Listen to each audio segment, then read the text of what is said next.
دوسری روایت اس رات میں دعا کرنے کے بارے میں.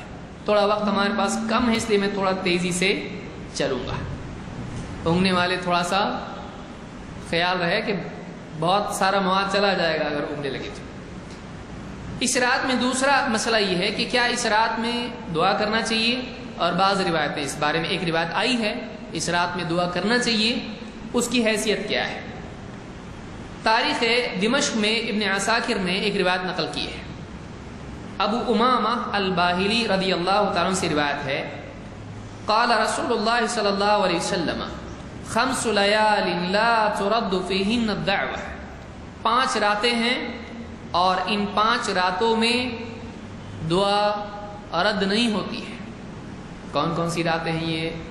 اول لیلۃ من رجب، رجب کی پہلی رات، رجب کے کنڈے، رجب کی پہلی رات میں دعا رد نہیں ہوتی. یہ حدیث صحیح نہیں ہے، سنیے. ولیلۃ النصف من شعبان، اور 15 شعبان کی رات، نصف شعبان کی رات. ولیلۃ الجمعہ، جمعہ کی رات. ولیلۃ الفطر ولیلۃ النحر، اور لیلۃ الفطر یعنی عید الفطر، رمضان عید جس کو ہم کہتے ہیں بہت سارے لوگ، تو اس کی رات، اور قربانی کی رات، عید الاضحیٰ جس کو ہم کہتے ہیں اس کی رات. تو 2 عیدیں، جمعہ، 15 شعبان اور 1 رجب، 5 ہوئے. ان میں دعا رد نہیں ہوتی ہے. یہ حدیث نقل کی ہے ابن عساکر نے تاریخ دمشق میں، لیکن یہ حدیث صحیح نہیں ہے، بلکہ یہ حدیث موضوع ہے. موضوع کس کو کہتے ہیں؟ گھڑی ہوئی حدیث کو. ایسی حدیث جو واقعی نبی صلی اللہ علیہ وسلم کی بات نہیں ہے. کیوں؟ اس لیے کہ اس میں ایسا بیان کرنے والا ہے جو حدیث گھڑنے میں معروف ہے، اور کوئی دوسرا بھی اس بات کو بیان نہیں کر رہا ہے جو معتبر ہو. تو ایسے آدمی کی بات کو فوراً لے کے کہیں گے نبی کی بات ہے؟ نہیں. جو نبی کے بارے میں جھوٹ بول چکا ہو، آپ اس کی بات کو نبی کی بات بنا سکتے ہیں؟ نہیں. تو یہ حدیث ضعیف ہے. کیوں؟ کوئی آدمی کہے گا آپ ضعیف بولے تو ضعیف ہوتا، کچھ لوگ بھیجتے ہیں، آپ جس کو بول دیے ضعیف ضعیف. بھائی اس میں 2 راوی ہیں. کیوں یہ حدیث ضعیف ہے؟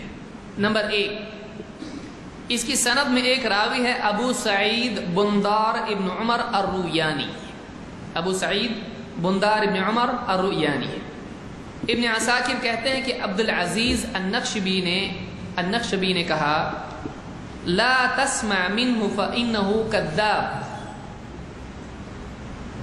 یا لا تسمع منه فإنه كذاب، کہ اس راوی سے ابو سعید بندار ابن عمر الرویانی سے حدیث نہیں سننا چاہیے.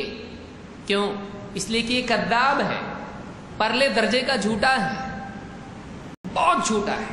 کذاب اس کو کہتے ہیں جو حدیث میں جھوٹ بولتا ہو، لوگوں کی بات میں نہیں، نبی کے بارے میں جھوٹ بولنے والا. تو کہتے ہیں کہ لا تسمع منہ یا لا تسمع منہ، مت سن یا اس سے نہ سنا جائے، اس لیے کہ کیا ہے؟ کذاب ہے. یہ پہلا پرابلم ہوا. ایک ہی ہوتا تو کافی تھا. دوسری بھی علت اس میں ہے، دوسرا راوی اس میں ہے ابراہیم ابن ابی یحییٰ. ابراہیم ابن ابی یحییٰ، یحییٰ ابن سعید القطان کہتے ہیں اس راوی کے بارے میں، اس کو بند کر پنکھا. اس راوی کے بارے میں یحییٰ ابن سعید القطان کہتے ہیں سألت مالکا عنہ اکان ثقہ قال لا ولا ثقة فی دینہ. امام مالک سے میں نے اس راوی کے بارے میں، ابراہیم ابن ابی یحییٰ کے بارے میں پوچھا، تو امام مالک نے کہا کہ انہوں نے پوچھا کیا یہ راوی ثقہ ہے، اعتماد کے لائق ہے، بھروسے کے لائق ہے؟ امام مالک نے کہا نہیں. پوچھنے والے نے پوچھا تھا حدیث میں بھروسے کے لائق ہے؟ امام مالک نے کہا نہیں، اور نہ دین کے معاملے میں بھروسے کے، اس کا اپنا دینداری میں بھی بھروسے کے لائق نہیں ہے. ولا ثقة فی دینہ. امام احمد ابن حنبل اس راوی کے بارے میں کیا کہتے ہیں؟ سنیے. کہتے ہیں کان قدریا معتزلیا جہمیا کل بلاء فی.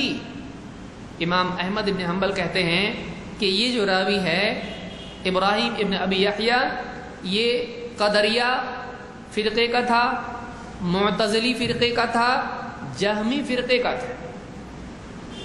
3 فرقوں کا ممبر، قدری، جہمی اور معتزلی، اور کہتے ہیں کہ کل بلا فی، اس میں ہر قسم کی بلا اس میں موجود ہے، ساری بلائیں اس میں تھی. یہ معتبر راوی نہیں ہے. امام البخاری کہتے ہیں اس راوی کے بارے میں، کہتے ہیں جہمی، یہ جہمی ہے جو اللہ کی صفات کا انکار کرتے ہیں، اللہ کو ہر جگہ مانتے ہیں، کہتے ہیں یہ جہمی ہے. ترکہ ابن المبارک والناس، کہتے ہیں کہ ابن مبارک، عبداللہ ابن مبارک نے اور لوگوں نے اس کو چھوڑ دیا، اس سے حدیث نہیں لیتے ہیں. کان یرى القدر، اور کہتے ہیں کہ یہ قدری بھی تھا، تقدیر کا انکار کرتا تھا. احمد ابن سعد ابن ابی مریم کہتے ہیں قلت لیحیی ابن معین، فابن ابی یحییٰ کہتے ہیں کہ میں نے یحییٰ ابن معین سے پوچھا، ابن ابی یحییٰ یہ جو راوی ہے اس کا کیا حال ہے؟ کہا کذاب فی کل ما روا. انہوں نے کیا کہا؟ یحییٰ ابن معین کہتے ہیں ساری حدیثوں میں جھوٹا ہے، وہ ساری حدیثوں میں جھوٹا ہے. قال وسمعت یحییٰ یقول کان فیہ 3 خصال، کہتے کہ میں نے یحییٰ سے سنا کہتے تھے اس راوی میں 3 صفات ہیں، کان کذابا وکان قدریا وکان رافضیا. کہتے ہیں کہ یہ کذاب تھا، یہ قدری تھا، تقدیر کا انکار کرنے والا، رافضی تھا، صحابہ کو گالیاں بکنے والا، شیعی. کتنا پیارا راوی ہے. ابن حبان کہتے ہیں کہ کان یرى القدر ويذهب الى كلام جهم ويكذب في الحديث. ابن حبان کہتے ہیں یہ تقدیر کا انکار کرتا تھا، قدری، اور جہمی تھا، جہم کے کلام کی طرف اس کا میلان تھا، اور ويكذب في الحديث، حدیث میں جھوٹ بولتا تھا. تو اس کی حدیث لیں گے آپ جس کے بارے میں محدثین کہہ چکے. ہم اپنے دل سے بول رہے ہیں ہم کو پسند نہیں، اس لیے ہم کو نہیں جاگنا ہے، سونا ہے، اس لیے حدیث ضعیف. یہ حدیث ایسی ہے آج سے 1000 سال پہلے محدثین اس کے بارے میں بول چکے ہیں، پھر بھی آپ اس پر عمل کریں گے تو آپ سوچئے پھر آپ کس پہ بھی عمل کیجئے. کھانے میں تو ہاتھ برابر دھوئیں گے، آلو دھوئیں گے، سب دھو پی کے پھل کھائیں گے، وہ تو سب صاف چاہیے. دین صاف نہیں چاہیے، کچھ بھی اٹھا کے چبانا شروع کریں گے، اس کے بارے میں زیادہ احتیاط ہونا چاہیے. تو یہ دوسری حدیث ہم نے دیکھی جو دعا مانگنے کے سلسلے میں. آدمیوں تک کم سے کم دعا تو مانگو. ہم کہتے ہیں آپ روز دعا مانگتے ہیں، آج بھی مانگو، کل بھی مانگو، پرسوں بھی مانگو. جو آدمی اس رات میں عبادت کرتا تھا، ہر رات میں عبادت کرتا ہے، وہ 15ویں شعبان کو کیا کرے؟ سو جائے؟ نہیں، وہ کرے، اس کا معمول ہے بھائی. وہ روز کرتا ہے، روز دعا مانگتا ہے، روز توبہ کرتا ہے، روزانہ نماز پڑھتا ہے، روزانہ تلاوت کرتا ہے، رات میں کرے. کیوں نہیں کرے؟ کیونکہ اس کا روٹین ہے، معمول ہے، معمول کو ترک نہیں کرنا چاہیے.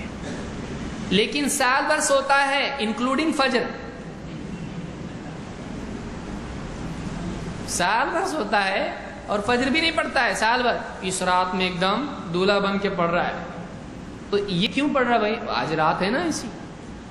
تو اس رات کی وجہ سے پڑھنے کی دلیل آپ کے پاس چاہیے نا. اس رات کی وجہ سے پڑھنے کی دلیل چاہیے کہ آج کی رات کیوں؟ بولے آج رات ہے، رات جاگنے کی کہاں سے لایا؟ اس کی کوئی دلیل نہیں ہے.